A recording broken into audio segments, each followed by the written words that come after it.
Labvakar, Gunter. Jā, vēlreiz atvainojos, ka tik ilgi neatbildēju. Tātad situācija ir sekojoša. Projektam esmu pieķēries klāt. Ir nianses, kuras vēlos saprast un gribu jums pastāstīt. Tātad viens korpus. Tātad bildēs un droši vien redzējāt, tad ir divi varianti, kad korpusu daļas ir vienādi sadalītas, un otrā variantā ir, kad visas fasādes ir vienādos izmēros. Korpusa sāni būs 25 mm. Mēs jau šādus projektus esam taisījuši diezgan daudz. Mēs pat zinām, no kurienes šī bilde ir paņemta, un diezgan daudz cilvēku nāk pie mums. Tā kā tas ir populārs, un mēs ejam pēc tā, ko, kā jau pēc iepriekšējās pieredzes, ka tas tāds labs variants sanāk. Tātad 25 mm, pārējais materiāls vākam un apakšā ir 18 mm. Iekšējās daļas arī 18 mm. Tad attiecas, kas uz atvilknēm iekšā 16 mm materiāls, un pamatnes mēs arī atvilknēm pamatnes. Mēs neizmantojam DSP plāno materiālu, mēs izmantojam 16 mm. Tad viss atvilknes kaste būs 16 mm un fasāde attiecīgi 18 mm.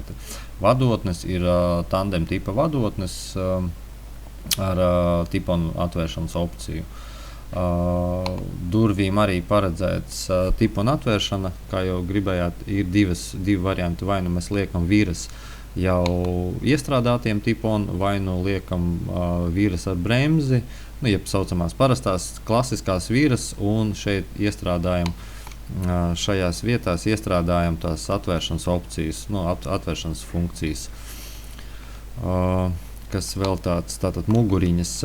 Muguriņas mēs arī neizmantojam plāno materiālu, mēs izmantojam 16 mm materiālu. Tas tomēr tās konstrukcijas mēbeles padara krietni izturīgāks un ilgmužīgāks nekā.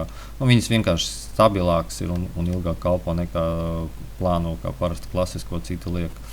Kas attiec uz furnitūru, stiprinājumiem, tad stiprinājumus mēs pielietojam Cabineo.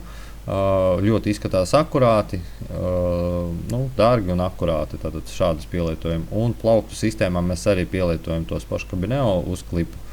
Tātad varēs viegli izņemt ārā un novietot plauktu citā vietā. Ja ir nepieciešams novietot plauktus dažādās augstumos, tad noteikti sakat, pieliksim klāt vēl caurumiņus, saborēsim un tad varēsiet viegli nomainīt augstumus. Tad jāsaprot par skapju pildījumu. Es uzliku klasisko versiju. Ir tikai jāsaprot, cik daudz plaukti, kurās sekcijās būs nepieciešami, un kā arī stangas pakaramais, jeb drēbu pakaramie stangas vai lifti. Tas ir tās nianses, kuras vajadzētu atrunāt.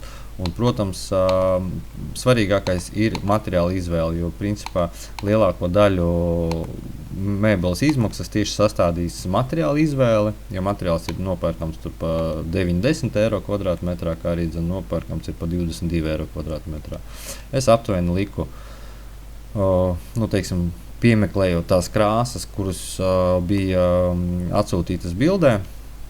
Tātad nosūtīšu ar e-pastā, pierakstīšu klāt materiālu krāsu kodus, varēsiet apskatīties. Ja neder, tad varam arī nomainīt materiālus attiecīgi 25 mm, 18 mm un fasādēm arī 18 mm.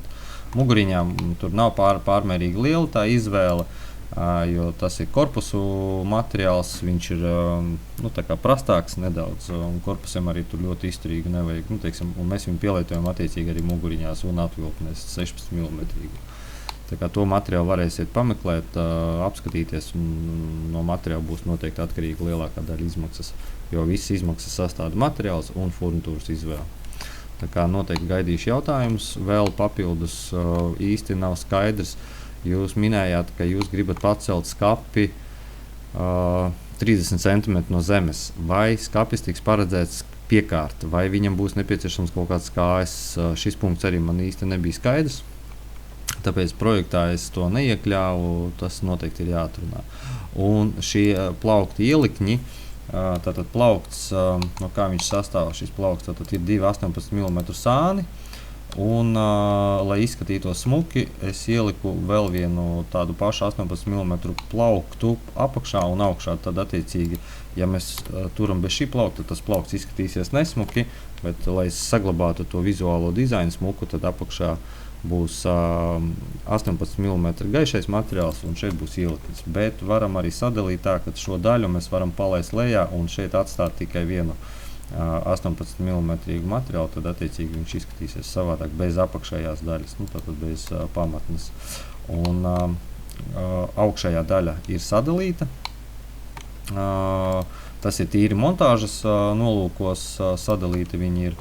Un apakšējā daļa pamatne ir viens vesels gabals, tā kā viena vesela vienība. Materiāla garums atļauj, tā kā to mēs varam arī atļauties ielikt. Samontēt būs ļoti viegli, arī pašaspēkiem dodam klāt arī instrukcijas. Tās instrukcijas nav atstrādātas tā kā veikalos pirktās, bet tās ir tādas tehniskās instrukcijas, ko jebkurš meistars, jebkurš cilvēks varētu patstāvīgi arī samontēt viņas. Tā kā, ja ir kaut kādi jautājumi par materiāliem, par skapja pildījumu vai konfigurācijas izmaiņām, noteikti rakstat, vai varat arī ar mani sazināties telefoniski, es pats esmu tehnologs, tā kā pats projektēju tās mēbeles, un tad varam jau izrunāt tās sīkākas nianses.